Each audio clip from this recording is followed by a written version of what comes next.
जैसे रेल को चलने के लिए रेल की पटरियां जरूरी है, एक वाहन को चलने के लिए, कार को, बस को चलने के लिए रोड जरूरी है। तो वैसे ही किसी भी सॉफ्टवेयर को चलाने के लिए ये ऑपरेटिंग सिस्टम जरूरी है। उसका एक ढांचा है, उसको चलाने के लिए, एक डायरेक्शन देने के लिए ये चीज है। तो ऑपरेटिंग सिस्टम जैसे जैसे वक्त बदला वैसे वैसे ऑपरेटिंग सिस्टम भी बदलते चले गए।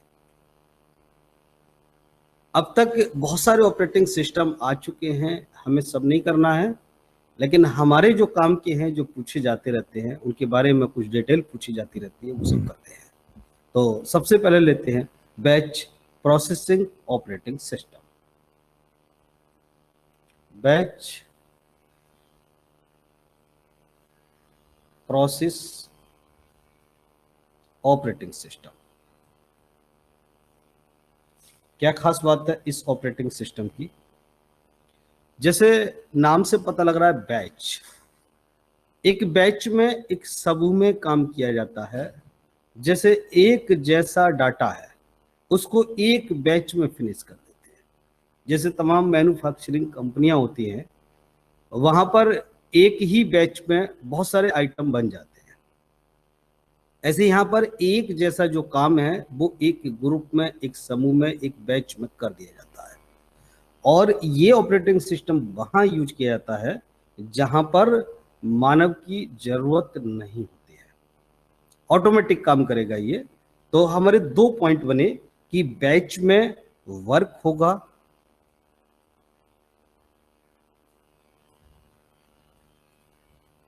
बैच में ह्यूमन नहीं होगा, बैच में वर्क होगा। यानी एक जैसे काम, ये कह सकते हैं एक जैसे वर्क एक साथ।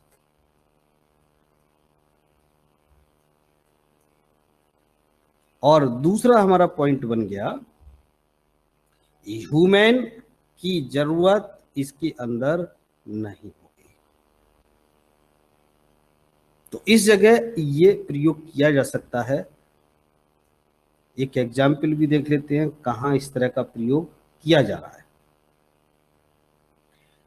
एक जहां स्टैटिक एनालिसिस की जाती है, आंकड़ों की एनालिसिस की जाती है, आंकड़ों का विश्लेषण किया जाता है, वहां मानव की जरूरत नहीं है, ऑटोमेटिक कंप्यूटर कर देगा।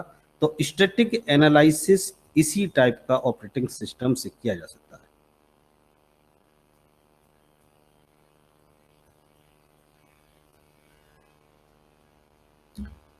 पेरोल एक जैसा काम होना है, जैसे पे बनती है, सबकी एक जैसी बननी है, एक ही सिस्टम से बननी है, सबका प्रिंट आउट निकलना है। प्रिंट, बिल एक जैसे होते हैं, बिल प्रिंट, इसमें भी ये वाला ऑपरेटिंग सिस्टम यूज किया जा सकता है। तो ये तीन चर्चित वर्क हो गए जहां पर इसका प्रयोग किया जाएगा, बैच ऑपरेटिंग सिस्टम। अब दूसरा लेते हैं multi programming operating system. Multi programming नाम से पता लग रहा है,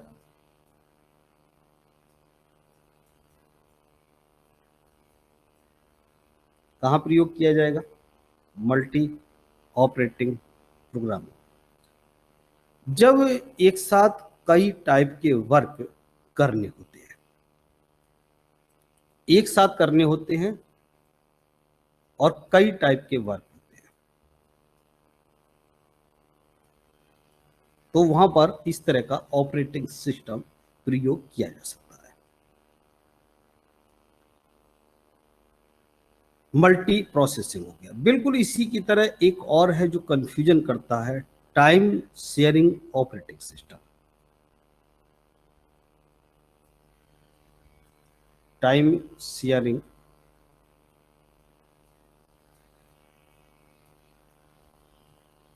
ऑपरेटिंग सिस्टम, इन दोनों को कंपेयर में रखिएगा। यहां एक साथ कई टाइप के वर्क काम आ रहे हैं, एक साथ कई टाइप के वर्क हो रहे हैं। इसमें क्या होगा, कई यूजर एक साथ कार्य कर रहे हैं। यहां यूजर एक है, एक आदमी कई तरह के टास्क कर रहा है। यहां पर कई लोग अलग अलग काम कर रहे हैं, और आउटपुट जब देने का नंबर आता है तो आउटपुट एक दिया जा रहा है, यानी इनपुट मल्टी है और आउटपुट एक है। जैसे आप यहीं पर देख लीजिए कि एक टाइपिस्ट यहां क्वेश्चन टाइप कर रहा है, एक यहां कर रहा है, एक यहां कर रहा है, यहां कर रहा है। 20 लोग टाइप कर रहे हैं अलग अलग जगह पर, और वो सब क्वेश्चन बैंक के अंदर यहाँ पर स्टोर हो रहे हैं। जब हमें क्वेश्चन पेपर क्रिएट करना होता है तो एक बार में एक ही जगह से क्वेश्चन पेपर क्रिएट हो रहा है। तो ये क्या हो गया, ये टाइम शेयरिंग ऑपरेटिंग सिस्टम हो गया। अब इसमें एक प्रॉब्लम आती है, उसी मेमोरी को अलग अलग टाइम पर ये यूज करते हैं। तो उसमें इस तरह से कर दिया जाता है कि इतनी देर के लिए इस पार्ट को ये यूज करेंगे, इतने पार्ट को यू यूज करेंगे, क्योंकि मेमोरी पर एक साथ लोड ना पड़े। तो ये इस ऑपरेटिंग सिस्टम में अंदर व्यवस्था की जाती है। तो हमारा पॉइंट केवल एक ही बना, छोटा सा पॉइंट, कि कई यूजर एक साथ वर्क करते हैं, और यहाँ कंफ्यूजन होता है कि एक साथ कई तरह के काम किए जाते हैं। इन दोनों में सिर्फ इतना सा अंतर है, और जो रिजल्ट आएगा वो एक साथ आएगा, एक ही रिजल्ट आता है, यानी कई सारे लोगों के वर्क का रिजल्ट एक आना है। अब इसी से मिलता जुलता एक और नाम आता है real time. Real time operating system, OS. इसमें और इसमें क्या अंतर हो गया रियल टाइम में?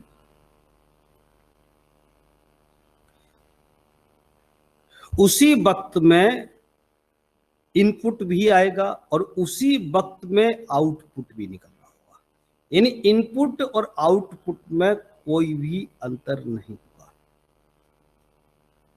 इनपुट और आउटपुट ऑन स्पॉट होंगे, बिल्कुल बिना देरी किए हुए होंगे।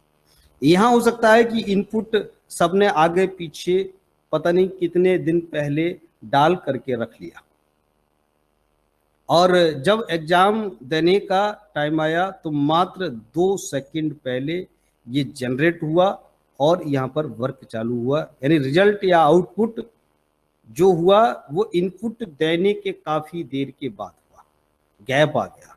लेकिन यहाँ इधर से इनपुट जा रहा है, तुरंत एनालिसिस भी हो रही है और आउटपुट भी तुरंत के तुरंत प्रदर्शित हो रहा है। ऐसा कहाँ होता है? ऐसा होता है जैसे कि इसका एग्जाम्पल जरूर कीजिएगा, उपग्रह में उधर से सैटेलाइट तमाम सूचनाओं को ग्रहण कर रहा है और यहां प्रदर्शित कर रहा है। हवाई जहाज में भी इस प्रणाली का, इस ऑपरेटिंग सिस्टम का प्रयोग किया जाता है। रक्षा में इसका प्रयोग किया जाता है। रेल आरक्षण में यूज करती है इस वाले ऑपरेटिंग सिस्टम का। अब इसके बाद में जो आते हैं वो सिंगल यूजर आते हैं। सिंगल यूजर ऑपरेटिंग सिस्टम क्या होगा? इसमें तमाम वर्क से कोई मतलब नहीं है, सिंगल यूजर है, उसी को सारा काम करना है, एक आदमी को एक जगह बैठ के करना है, बाकी और कंप्यूटरों से इसमें कोई मतलब नहीं है। तो इस तरह के जो हैं सिंगल यूजर, ये सबसे पहला सिंगल यूजर जो ऑपरेटिंग सिस्टम आया था वो था MS DOS. MS DOS, MS DOS का मतलब है माइक्रोसॉफ्ट डिस्क ऑपरेटिंग सिस्टम।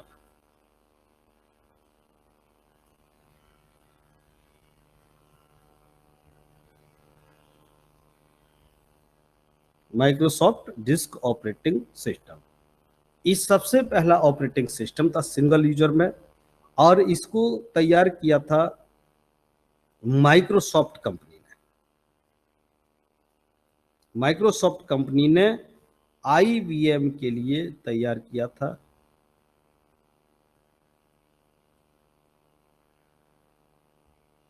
ये पहला ऑपरेटिंग सिस्टम माना जाता है, सिंपल ऑपरेटिंग सिस्टम है। दूसरा ऑपरेटिंग सिस्टम आया सिंगल यूजर के लिए, यानी सीधा सीधा ये कह दीजिए अपने घरेलू काम के लिए ये ऑपरेटिंग सिस्टम थे। MS विंडो आया। विंडो के तमाम सारे वर्जन आ ही गए। MS window, Microsoft window, MS Vista आ गया, इसी का ही, ये भी माइक्रोसॉफ्ट का है MS विस्टा। इसके तमाम सारे वर्जन हैं, वर्जन हमें नहीं करने। अब इसके अलावा जो सुनने को मिलते हैं, जो सामान्य रूप से यूज भी नहीं होते हैं, लेकिन कुछ स्पेशल टाइप के हैं और उनके नाम पूछे जाते रहते हैं, जैसे कि जेनिक्स, ये ऑपरेटिंग सिस्टम है। लाइनेक्स ऑपरेटिंग सिस्टम है। यूनिक्स, देखिए सारे नाम कुछ अलग ही हैं। सोलारिस, क्वेश्चन क्या करेगा कि सोलारिस निम्न में से क्या है? एक ऑपरेटिंग सिस्टम है, एक जनरल सॉफ्टवेयर है, एक पैकेज है। तो इस तरह से हमें ऑप्शन बना के दे देगा। तो एक ऑपरेटिंग सिस्टम है, ये सारे ऑपरेटिंग सिस्टम हो गए। अब ऑपरेटिंग सिस्टम के बाद चलते हैं हम सीधे सॉफ्टवेयर पर। सॉफ्टवेयर और पैकेज, ये सॉफ्टवेयर कौन कौन से होते हैं, पैकेज कौन कौन से होते हैं, इनको देखना है।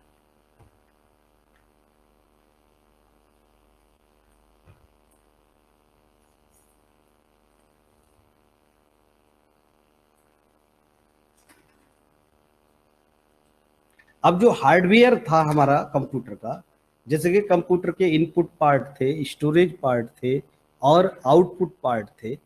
अब ये काम जो करेंगे, इनके अंदर जो चलाने के लिए जो चीज होगी, ड्राइवर होंगे चलाने के लिए, वो सब सिस्टम सॉफ्टवेयर होगा। अब आज ना जाने कितने सॉफ्टवेयर हैं, तमाम बाढ़ आ गई है, तो हमें सारे सॉफ्टवेयर नहीं करने हैं, लेकिन कुछ बेसिक सॉफ्टवेयर जिनके बारे में पूछता रहता है, जैसे कि MS वर्ड,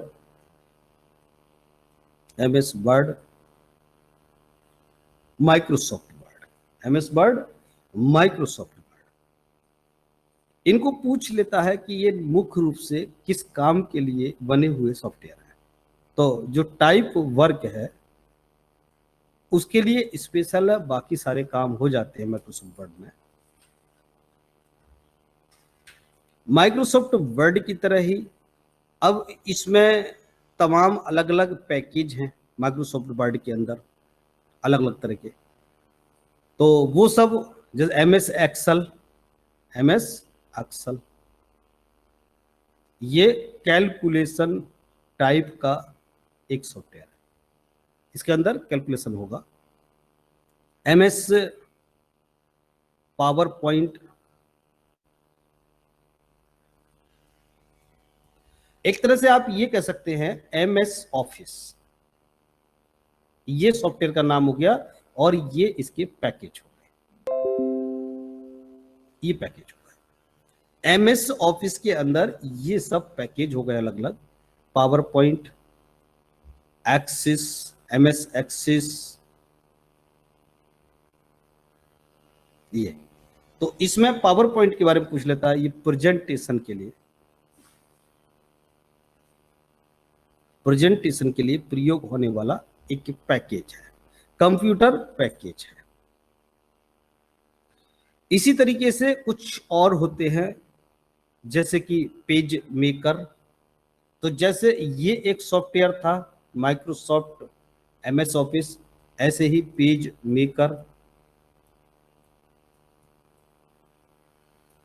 फोटोशॉप,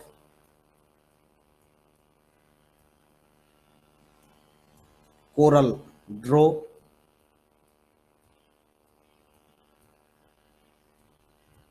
लोटस, और लोटस नाम नहीं सुना होगा। अब ये सब हैं क्या क्या? जैसे कोरल ड्रॉ है, ये किस काम आएगा? डिजाइनिंग के काम आएगा।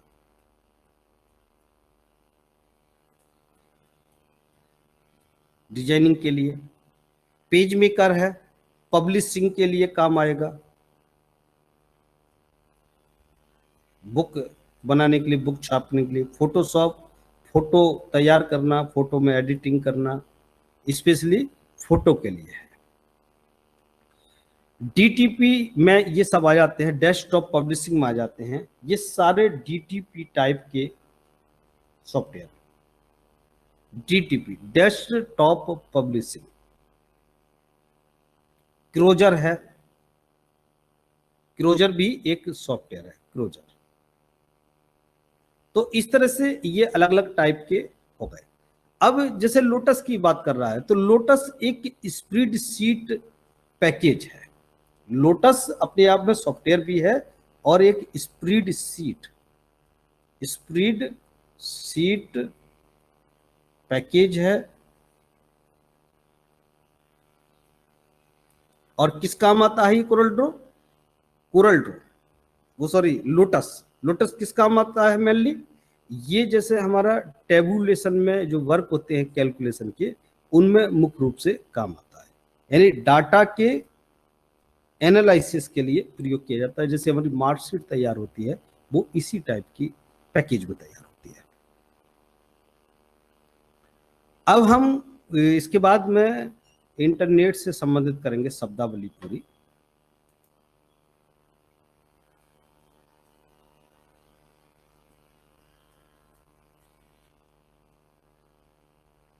इंटरनेट, इंटरनेट का अगर फुल फॉर्म कहें तो इंटरनेशनल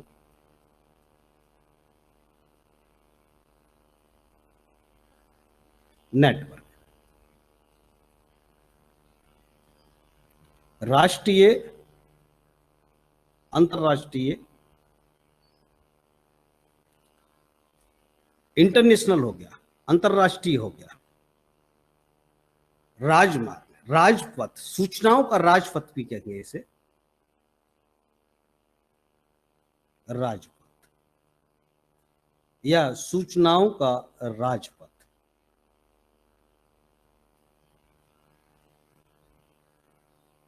इसको कह सकते हैं इंटरनेट, सूचनाओं का राजपथ, सूचनाओं का एक भंडार इसके अंदर हमें करना है। इंटरनेट के जन्मदाता कौन है?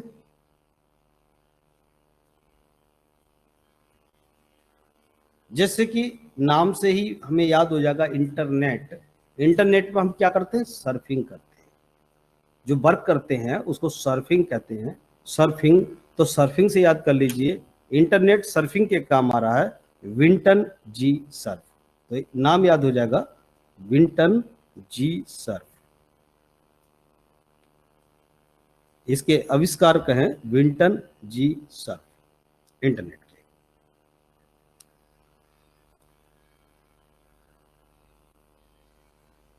अब इंटरनेट के अंदर जो जो चीजें यूज होंगी, उनकी हर एक की शब्दावली करते हैं अलग अलग। जैसे सबसे पहले इंटरनेट के अंदर लेते हैं हम जो लाइन है, लाइन प्रणाली क्या है? कनेक्शन की प्रणाली क्या है? कंप्यूटरों को जोड़ने के लिए कनेक्शन प्रणाली क्या है लाइन की? उसमें सबसे पहले बात करते हैं हम लेन की। लेन, लेन का मतलब है local area network. Local area network, LAN. ये कंप्यूटरों को जोड़ने के काम आती है।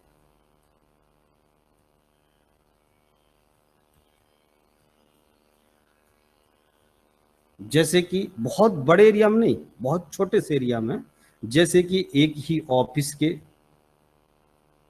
सभी कंप्यूटर आपस में कनेक्ट कर दिए, तो ज्यादा लंबे एरिया में काम नहीं करेगी ये।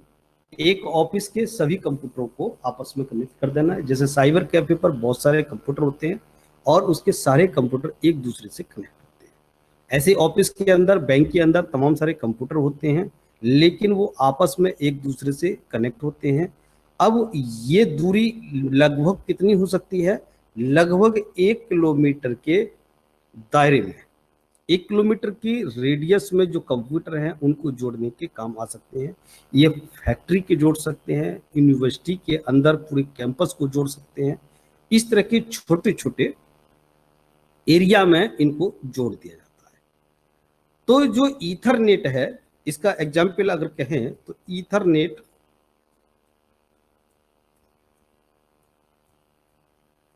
ईथरनेट क्या है? ऑप्शन लगवाएगा, ईथरनेट क्या है? लेन है, बेन है, मेन है। तो ईथरनेट एक लेन है, एक फेमस लेन है जो कंप्यूटर में आपस में जोड़ने के लिए काम आता है।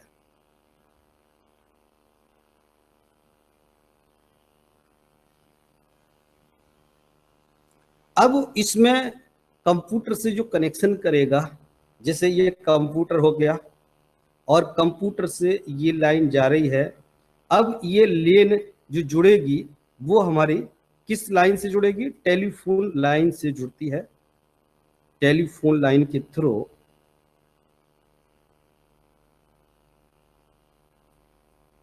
ये दुनिया के और बाकी कंप्यूटरों से जब जुड़ेगी टेलीफोन लाइन के थ्रू, तो अभी फिलहाल तो हमारे लोकल के कंप्यूटर जुड़ रहे हैं।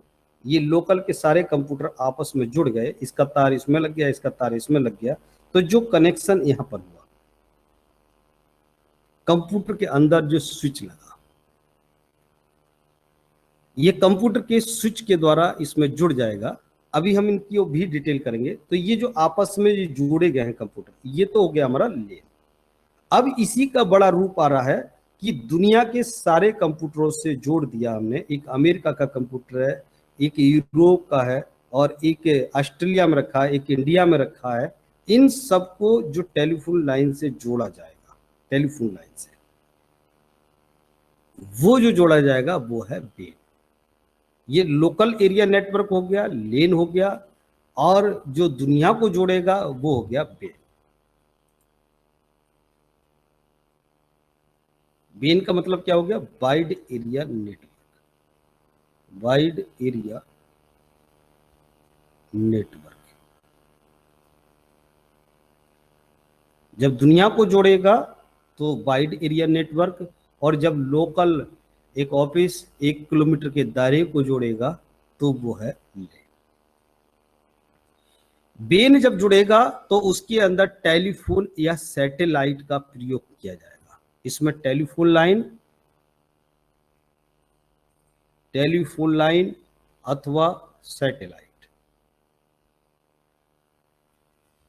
सैटेलाइट के द्वारा इसको जोड़ा जाएगा दुनिया से जोड़ने के लिए, वाइड एरिया नेटवर्क। और वास्तव में जो बोला जाता है इंटरनेट, जो इसका एग्जाम्पल है सबसे बढ़िया, वो इंटरनेट यही है। लोकल में जो कंप्यूटर जो 20 जोड़ रखे हैं वो आपस में चल रहे हैं, उनको अगर इंटरनेट लाइन ना भी मिलती है तो भी वो आपस में सूचनाओं की शेयरिंग कर सकते हैं, आपस में सूचनाओं की शेयरिंग हो जाएगी। लेकिन इसमें जो लाइन जुड़ेगी वो इंटरनेट के बिना ये नहीं जुड़ेगी। तो वाइड एरिया नेटवर्क एक इंटरनेट है, कई देश को जोड़ सकता है, कई महाद्वीप को जोड़ सकता है, पूरी दुनिया को जोड़ सकता है। अब आजकल इसमें ऑप्टिक फाइबर का ही प्रयोग किया जा रहा है। इसको ऑप्टिक फाइबर से भी जोड़ सकते हैं, आजकल ऑप्टिक फाइबर से जोड़ा जा रहा है। पहले टेलीफोन लाइन से ही जोड़ा जाता था, लेकिन टेलीफोन लाइनें बीच बीच में कट होने की वजह से प्रॉब्लम आई, फिर सैटेलाइट से जोड़ा जाने लगा। अब सैटेलाइट में भी कहीं ना कहीं ब्रेकिंग आ जाती है, तो ऑप्टिक फाइबर का प्रयोग किया। ऑप्टिक फाइबर में क्या होगा कि डाटा तेजी से चलेगा, स्पीड अच्छी आएगी ऑप्टिक फाइबर में, दबने से, टेढ़ा होने से सिग्नल पर कोई इफेक्ट नहीं आएगा, स्पीड बहुत फास्ट आती है। सैटेलाइट की भी स्पीड ब्रेक हो सकती है, लेकिन ऑप्टिक फाइबर की स्पीड ब्रेक नहीं। इसको लॉन्ग लॉन्ग हॉल नेटवर्क भी कह सकते हैं। एक नाम और भी दिया गया है इसको, लॉन्ग हॉल नेटवर्क। निम्न में से कौन सा लॉन्ग हॉल नेटवर्क है? ईथरनेट या इंटरनेट? ईथरनेट है, यानी इंटरनेट एक बीन का एग्जाम्पल है। अब ये अलग अलग टाइप के हो सकते हैं, उनको हमें टाइप नहीं करना है इसमें। और तीसरा जो आता है, इसका किलोमीटर का कोई वो नहीं है। ये 50 किलोमीटर भी हो सकता है, 1000 किलोमीटर भी हो सकता है इंटरनेट, इसका कोई एरिया फिक्स नहीं है। एक तीसरा टाइप का और आता है बीच का इन दोनों का, उसे कहते हैं मेन। कहीं कहीं ये भी देखने को मिलता है मेन। मेन का मतलब है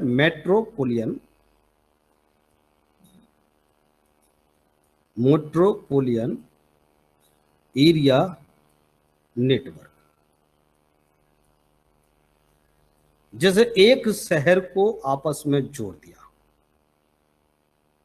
एक शहर को आपस में जोड़ दिया, महानगर को जोड़ दिया, या एक शहर की सभी बैंकों को आपस में जोड़ दिया, या एक कहीं पर जंक्शन है तो वहां पर रेलवे ने अपने डीआरएम ऑफिस और अपने स्टेशन और अपने जितना भी वर्किंग स्टेशन है उसको सबको जोड़ दिया कि 2 किलोमीटर दूरी पर डीआरएम ऑफिस है और उसका स्टेशन भी है कुछ दूरी पर, और भी उसके तमाम सारे पार्ट्स हैं, तो उनको जोड़ दिया। तो इस तरह का जोड़ना क्या कहलाएगा? ये मैन यूज किया जाएगा। लेकिन इसमें कितनी इसकी त्रिज्या हो सकती है? 100 किलोमीटर की त्रिज्या हो सकती है।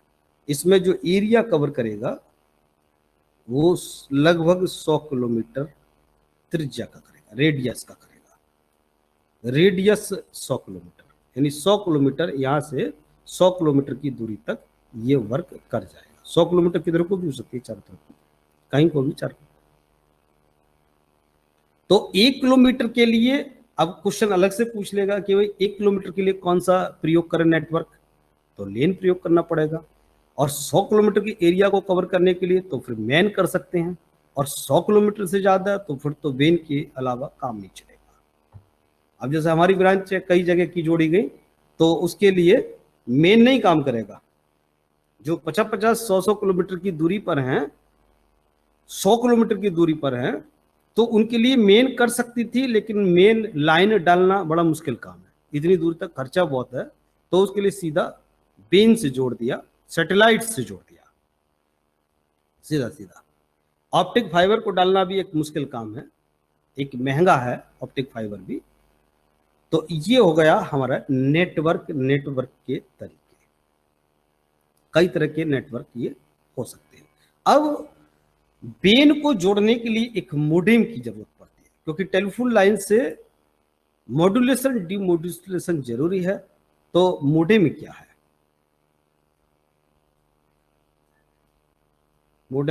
मोडेम का full form modulator demodulator.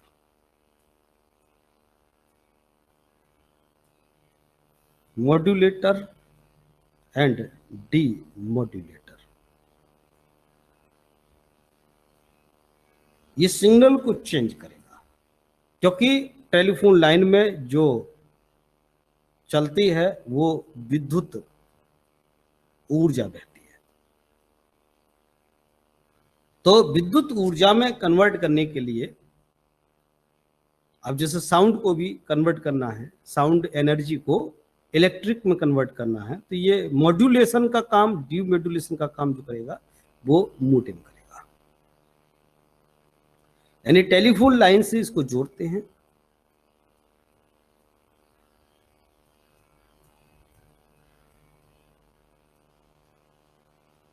Telephone line से कंप्यूटर को मोडेम द्वारा कनेक्ट करते हैं।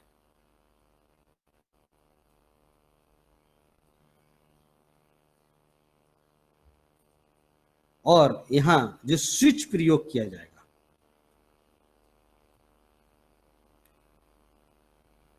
जोड़ने के लिए स्विच भी प्रयोग किए जाएंगे।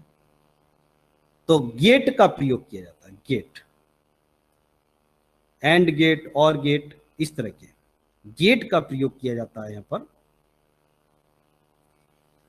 अब इस तरह से भी जोड़ सकते हैं, और आजकल वाईफाई भी जोड़ा जा रहा है, वाईफाई तरीके से भी जोड़ा जा रहा है। अब इसके बाद वो और आगे बढ़िए, अब इसमें इंटरनेट में जो यूज किया जा रहा है आजकल, उनके बारे में थोड़े थोड़े छोटे छोटे शब्दावली है, उनको यूज करते हैं। जैसे सबसे पहले वेबसाइट को लेते हैं। वेबसाइट, कोई भी वेबसाइट है, जैसे कि अपनी ही वेबसाइट ले लेते हैं।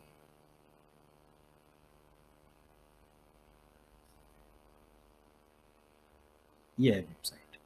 इस वेबसाइट के अंदर ये क्या है, ये लास्ट में जो होता है .com, .in, .org, .ac, .in, ये इस तरह की चीज जो होती है, ये होता है डोमेन। ये किसी वेबसाइट का डोमेन होता है। डोमेन इस बात की जानकारी देता है कि ये जो वेबसाइट है, ये किस मामले में काम करती है।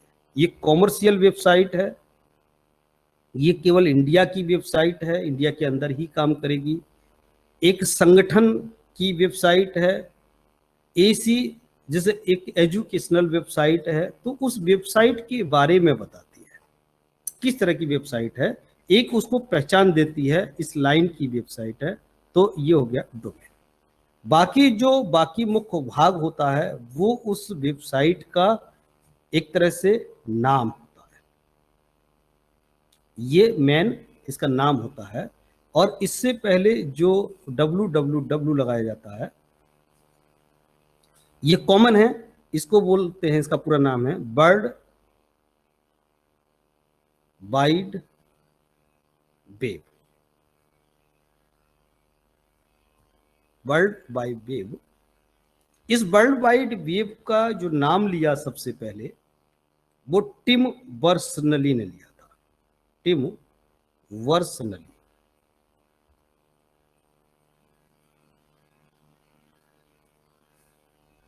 टिम बर्नर्स-ली, और बाद में इस नाम को, इस चीज को जो अपना रजिस्ट्रेशन कराया, वो मार्क फिशरे।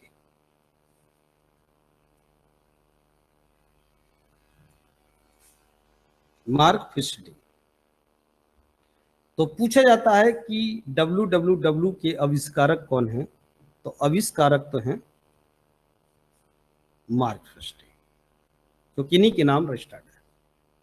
लेकिन इस नाम को जो सबसे पहले प्रयोग किया, वो टिम बर्नर्स-ली ने किया। अगर ऑप्शन में मार्क फिशरे नहीं आते हैं, तो टिम बर्नर्स-ली को लगा दिया जाएगा उस कंडीशन में। इससे पहले भी आपने और देखा होगा, एक लगा हुआ HTTP, और इस तरह से स्लैश लग करके ये चीज होती है। वेबसाइट को यूआरएल में जहां जिस जगह डाला जाता है, जिस जगह पर इसको, जिस बॉक्स में लिखा जाता है कंप्यूटर के अंदर, कंप्यूटर की स्क्रीन पर हम लिखते हैं, वो कहलाता है यूआरएल। यूआरएल जिस जगह लिखा जाता है, उसको यूआरएल बोलेंगे। तो HTTP क्या है, ये HTTP, इसका जो पूरा नाम है हाइपर टेक्स्ट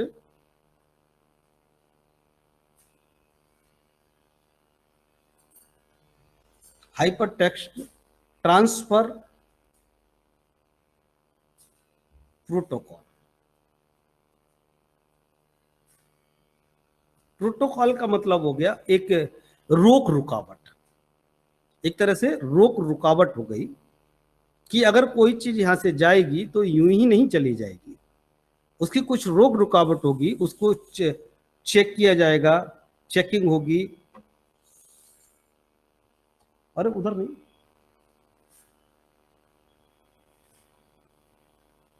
उसकी चेकिंग होगी, तो ऐसे नहीं कोई चीज भेजी जाएगी, तो इसको बोलेंगे प्रोटोकॉल। जैसे यहीं पर कोई कहीं पर कोई अधिकारी आता जाता है तो उसकी सुरक्षा के लिए एक फिक्स नियम कानून होते हैं, तो वो प्रोटोकॉल हो गया, नियम कानून के तहत वर्किंग जो होगी वो होगी प्रोटोकॉल के साथ।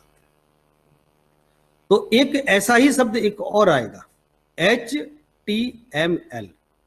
HTML क्या होगा? HTML प्रयोग करेंगे तो हाइपर टेक्स्ट मार्कअप लैंग्वेज।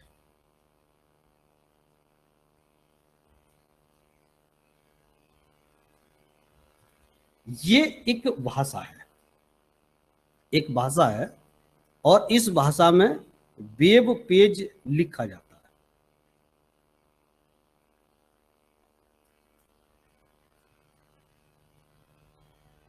जैसे हम अपनी वेबसाइट को खोलेंगे तो जो ऊपर होम पेज आएगा, जो पहला पेज होता है अपनी किसी भी वेबसाइट का, जो सबसे पहले खुल के आता है मेन पेज, वो होम पेज कहलाता है। और इस पेज पर जो भी कुछ लिखा हुआ है, जो भी कुछ इसमें लिखा जा रहा है, वो किस भाषा में लिखा जाता है? HTML भाषा में लिखा जाता है। क्वेश्चन आता है कि वेब पेज को किस भाषा में लिखते हैं? HTML भाषा में लिखते हैं इसको।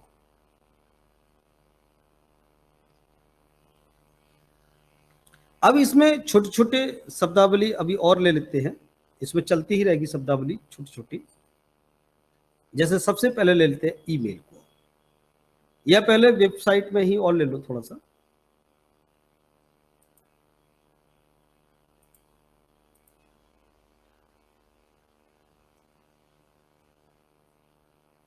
अन्य तथ्य के रूप में डाल दीजिए वेबसाइट से संबंधित।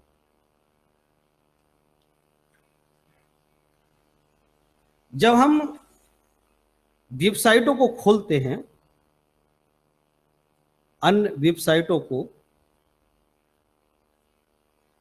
ओपन करना, उन पर वर्क करना, वर्क हेतु जो ओपन करते हैं, अभी एक वेबसाइट और खोली न्यू टैब करके, तो ये कहेंगे ब्राउजिंग। ब्राउजिंग, जैसे एक वेबसाइट खोली, इसके बाद दूसरी वेबसाइट पर पहुंच गए, फिर तीसरी पहुंच गए, फिर चौथी पहुंच गए, ब्राउजिंग। तो ब्राउजिंग शब्द क्या है? ब्राउजिंग शब्द वेबसाइटों को देखना, अलग अलग वेबसाइटों को देख करके और उसको ओके कर देना, उसको क्लिक कर देना, तो ये ब्राउजिंग हो गया। जिसे हम यूट्यूब में जाएं तो एक वीडियो ये आई, फिर अगली वीडियो आई, फिर हमने और स्क्रॉल किया, फिर अगली वीडियो आई, फिर और वीडियो आई। तो इस तरह से हमने जब इसको क्लिक किया तो ये हम कैसे पहुंचे? ब्राउजिंग के द्वारा पहुंचे। तो इस तरह के बहुत सारे ब्राउजर होते हैं हमारे लिए, जो इस तरह की सुविधाएं देते हैं कि आप इसमें से क्या देखना चाहते हैं, तो ये ब्राउजिंग की जो सुविधा देते हैं, ब्राउजिंग। तो जिसमें गूगल क्रोम हो गया, ये सबसे फेमस हो गया गूगल क्रोम, एक ब्राउजर है। इंटरनेट एक्सप्लोरर पहले से ही है, internet explorer, Mozilla, opera, UC browser, अब तो बैन हो गया, चाइना का था ये यूसी ब्राउजर। तो इस तरह के ये क्या है? ये सब ब्राउजर है। तो पूछ लेता है कि निम्न में से ये क्या है, ये क्या है, ये क्या है? इंटरनेट ब्राउजर है।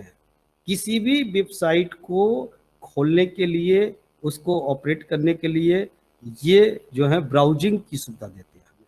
तमाम वेबसाइटों को उसमें चलाने का हमें हक देते हैं। एक हो गया ब्राउजर। अब कुछ सर्च इंजन होते हैं इसमें से, सर्च इंजन। तो सर्च इंजन क्या होंगे?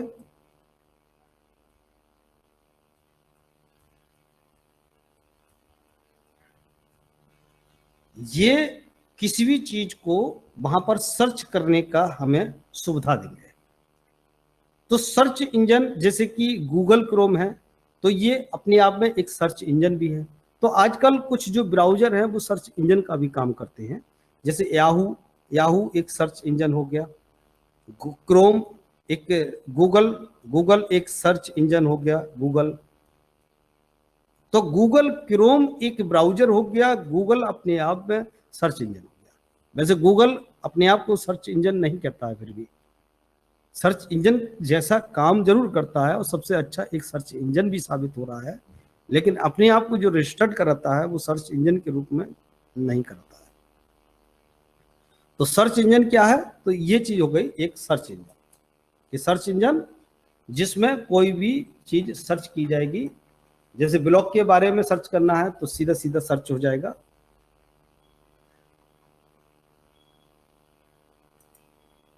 यहीं पर गेट भी लिख लीजिए, जो गेट प्रयोग किए जाएंगे कंप्यूटर के अंदर, वो गेट क्या है, जिनको कहते हैं लॉजिक गेट।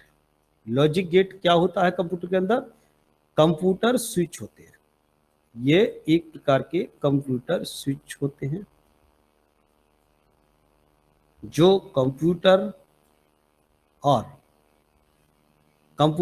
और इंटरनेट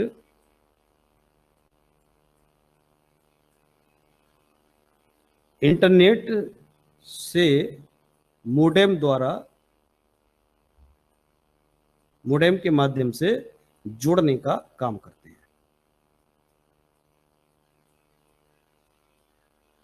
पहले इंटरनेट लाइन टेलीफोन लाइन के थ्रू आएगी, उससे मोडेम जुड़ेगा। अब मोडेम से और कंप्यूटर के बीच में जो जोड़ा जाएगा वो लॉजिक गेट के द्वारा जोड़ा जाएगा। एक इलेक्ट्रॉनिक सर्किट है, ये एक कंप्यूटर स्विच है और वो एक इलेक्ट्रॉनिक सर्किट ही होता है। ये एक प्रकार का इलेक्ट्रॉनिक सर्किट होता है।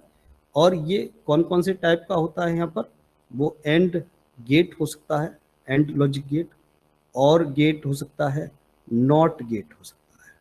ये 3 टाइप के गेट कंप्यूटर में प्रयोग किए जा सकते हैं। क्या है ये अपने आप में? अपने आप में एक ट्रांजिस्टर ही है। ये एक ट्रांजिस्टर के टाइप है। ट्रांजिस्टर के टाइप है, इनके बारे में हम ट्रांजिस्टर में डिटेल पढ़ेंगे।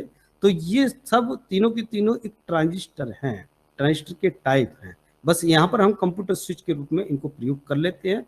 एक ट्रांजिस्टर है और वो ट्रांजिस्टर के अंदर क्या प्रक्रिया है? एक इलेक्ट्रिक सर्किट ही होता है, एक इलेक्ट्रिक सर्किट ही होता है।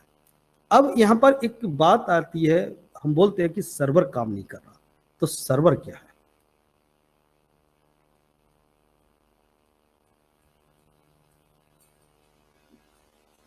सर्वर क्या चीज होती है? हम भी बार बार बोल देते हैं भाई आज सर्वर काम नहीं कर रहा है, तो आज क्लास चल नहीं पाएगा, सर्वर काम नहीं कर रहा है। इस सर्वर का मतलब क्या है? अब ये अलग अलग हो सकते हैं, अलग अलग टाइप के हो सकते हैं।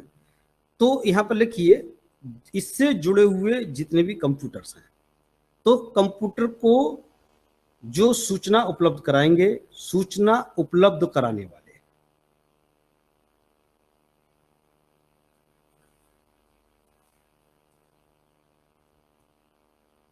जैसे हमारे इस कंप्यूटर को सूचना, दूसरे कंप्यूटर को सूचना, तीसरे कंप्यूटर को सूचना, ये कहां से आएगी? ये सूचना कहां से आएगी? तो एक मेन सर्वर होता है, इसको ऑपरेट करने के लिए, इनको सबको चलाने के लिए जब सूचना एक ही जगह से आती है, एक ही जगह स्टोरेज होती है, मेमोरी भी एक ही जगह होगी, वहीं पर हार्ड डिस्क होगी, जो भी चीज होगी वो सब सूचनाएं यहीं से आती हैं। तो ये कहलाता है सर्वर।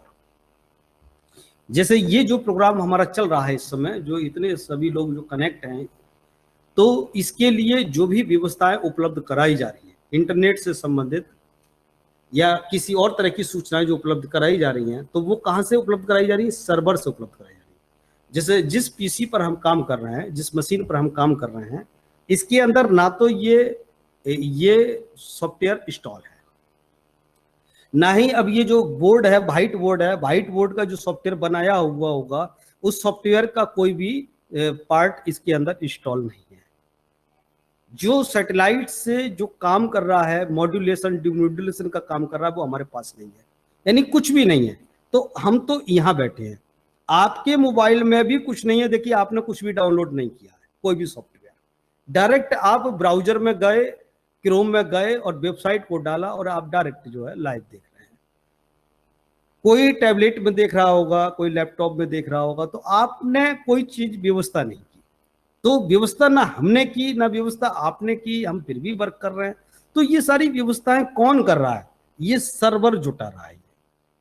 अब इसकी रिकॉर्डिंग भी हो रही है लाइव, इसकी रिकॉर्डिंग भी हो रही है, रिकॉर्डिंग करके उस वीडियो को यूट्यूब पर भी भेजेगा, उसको शेयर भी करेगा, सोशल मीडिया में भी भेजेगा, उसकी एक कॉपी हमें भी बना के देगा, इसको हम प्रिंट भी कर सकते हैं, सारे काम कर सकते हैं। तो ये जो सूचनाएं जो हमें देगा अलग अलग तरीके से, तो वो कौन दे रहा है? ये सर्वर दे रहा है। यानी जहां पर सूचनाएं उपलब्ध हैं, स्टोर हैं, भंडारित है।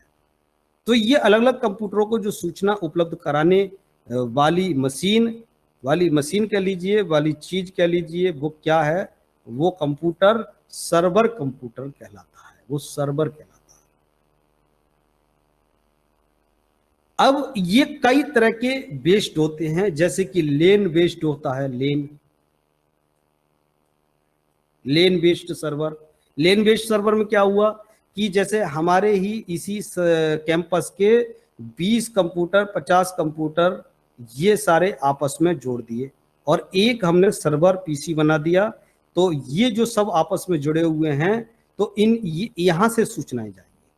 अब बाकी दुनिया के कंप्यूटरों से कोई मतलब नहीं है। जैसे कि हमारी सीबीटी लैब है, जो हमारी सीबीटी लैब है, तो सीबीटी लैब के अंदर जितने भी कंप्यूटर हैं वो एक सर्वर पीसी से चल रहे हैं। तो मेन डाटा इसके अंदर है, बाकी तो सब खोखला है, बस के बाद बाकी सब चल रहे हैं। ऐसे ही जो हमारे सीबीटी लैब में जहां जहां भी हमारा दिया जाएगा, वो सब मेन सर्वर में लोड किया जाएगा। मेन जो भी कुछ लोड किया जाएगा मेन सर्वर को दिया जाएगा अटैचमेंट। अब मेन सर्वर को हमने कहीं से अगर कनेक्ट कर दिया, ये रेलवे भर्ती बोर्ड से कनेक्ट कर दिया, इसके और कंट्रोलरों से कनेक्ट कर दिया, तो ये जो टेलीफोन लाइन के थ्रू या फिर सैटेलाइट के थ्रू या जो अभी हमने ऑप्टिक फाइबर लाइन पढ़ी थी तो उसके थ्रू जोड़ा, तो दुनिया के सारे कंप्यूटरों से जुड़ गए, तो बेन बेस्ड हो गया ये। अब ये लेन बेस्ड नहीं हुआ, ये बेन बेस्ड सर्वर हो गया, या कह सकते हैं वेब बेस्ड कह सकते हैं इसको, वेबसाइट के थ्रू चल रहा है। तो हम और आप ये जो जुड़े हुए हैं वो वेब बेस्ड सर्वर से जुड़े हुए हैं, वेबसाइट से संबंधित है। एक होता है मेल बेस्ड, जिसमें ईमेल आईडी के द्वारा जुड़ा जाता है, और एक आईपी बेस्ड होता है जिसमें आईपी के द्वारा कंप्यूटर को आपस में जोड़ा जाता है। तो एक तरह से वो भी वेब से जैसा ही होता है, लेकिन यह वेबसाइट के थ्रू वेब बेस्ड है। दुनिया में आप किसी भी कंप्यूटर को कहीं से भी ब्राउजिंग कर सकते हैं, ये सबसे बेस्ट व्यवस्था हो जाती है। तो अपने जो काम कर रहे हैं इस समय, जो सब जुड़े हुए हैं, वेब बेस्ड सर्वर से जुड़ करके काम कर रहे हैं। तो जहां से सूचनाएं आती हैं, जहां से सूचनाएं इकट्ठी की जाती हैं, वो क्या होगा? वो सर्वर होगा। यहां तक क्लियर हो गया?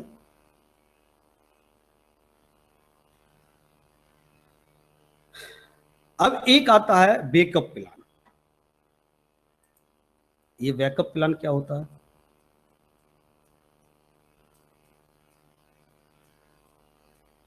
ये एक कंप्यूटर के अंदर भी हो सकता है, एक सर्वर में भी होता है बैकअप प्लान।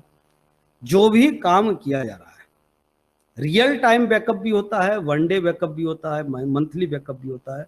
जैसे कि हमारे व्हाट्सएप में भी पूछता रहता है कि आप बैकअप कितने दिन के बाद लेना चाहते हैं, डेली की डे टू डे लेना चाहते हैं, मंथली लेना चाहते हैं, ईयरली लेना चाहते हैं। तो ये बैकअप प्लान होता है, डाटा को सुरक्षित रखने का तरीका होता है।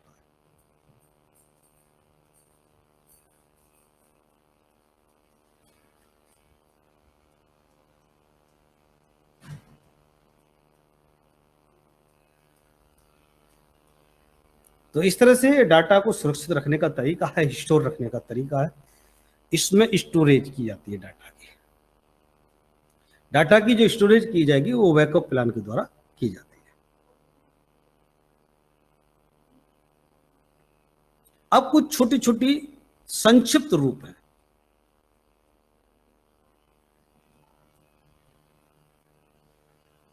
संक्षिप्त रूप हैं छोटे छोटे, उनको देखते जाइए। जैसे कि हम वाईफाई शब्द को खूब नाम लेते हैं, वाईफाई। तो वाईफाई का क्या मतलब है? वाईफाई जैसे एक कंप्यूटर से दूसरा कंप्यूटर जुड़ गया, हमारा मोबाइल भी जुड़ गया, तो हवा में जो सिग्नल जा रहा है वो वाईफाई है, यानी वायरलेस। हमारा कीबोर्ड भी बिना वायर के काम कर रहा है, वायरलेस।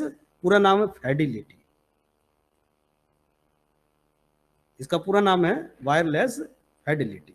एक WLL नाम सुना होगा, जब BSNL ने जब टेलीफोन लगाए थे तो गांव को जोड़ा था, तो कहते थे कि WLL कनेक्शन। तो WLL का मतलब भी वायरलेस ही है, वायरलेस, वायरलेस लोकल लूप। क्या किया इन्होंने? एक बड़ा सा टावर लगा करके अपना, और एक गांव के एरिया को इसको वाईफाई फ्रीक्वेंसी दे दी, वाईफाई फ्रीक्वेंसी दे दी, तो यहाँ के जितने भी ये टेलीफोन थे वो वाईफाई कनेक्ट हो गए। लोकल लूप, एक लोकल लूप बन गया, इतना इतना एक लोकल लूप बना दिया, एक दूसरा लोकल लूप बना दिया, एक और टावर लगा करके एक और लोकल लूप बना दिया। तो इस तरह से वायरलेस लोकल लूप, एक छोटे से एरिया को वायरलेस जोड़ देना, WLL प्रणाली कहलाती है।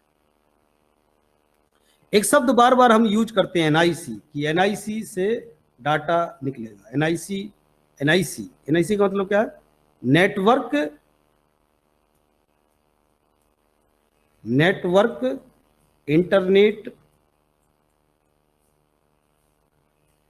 Information centre.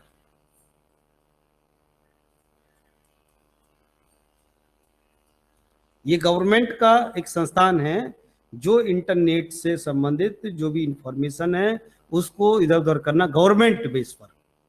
तो वो NIC एक संस्था है, एक संस्था का नाम है NIC, उसका फुल फॉर्म ये है।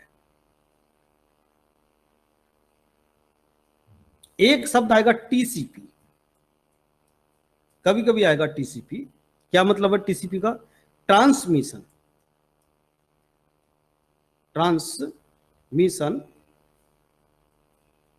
Control protocol.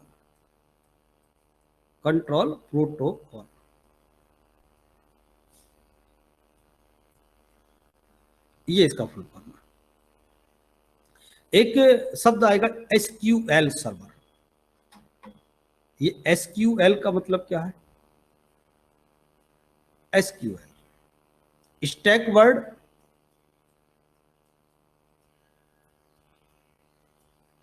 Query language. ये सर्वर नहीं है, SQL एक लैंग्वेज है, स्टैक वर्ड क्वेरी लैंग्वेज। ये छोटे छोटे हमारे शब्द, इनका फुल फॉर्म पूछता रहता है।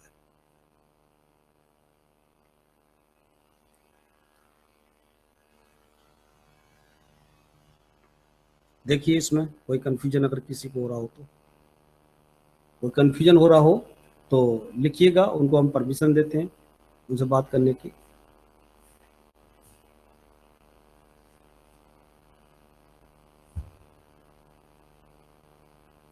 चलिए और आगे बढ़ते रहिए। आजकल हम ब्लूटूथ का भी प्रयोग कर रहे हैं, ब्लूटूथ। चलिए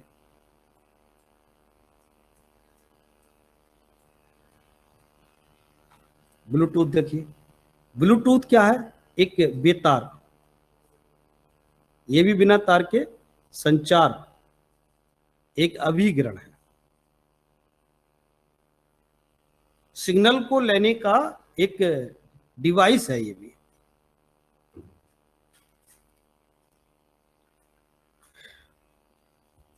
ईमेल,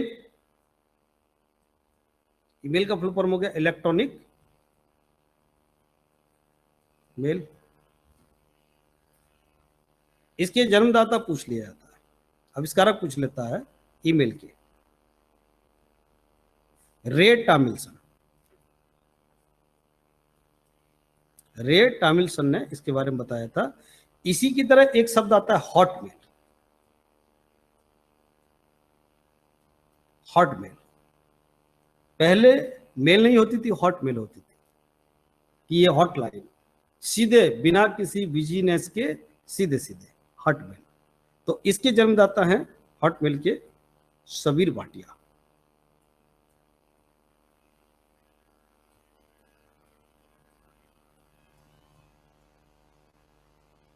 सबीर भाटिया, इसके थे रे टामिलसन और इसके सबीर भाटिया। ये भी कंफ्यूजन होते रहते हैं आपस में। और इंटरनेट के क्या थे? विंटन जी सर्फ। और डब्ल्यू डब्ल्यू के क्या थे? मार्क फिस्टी। टिम बर्नर्स-ली या मार्क फिस्टी।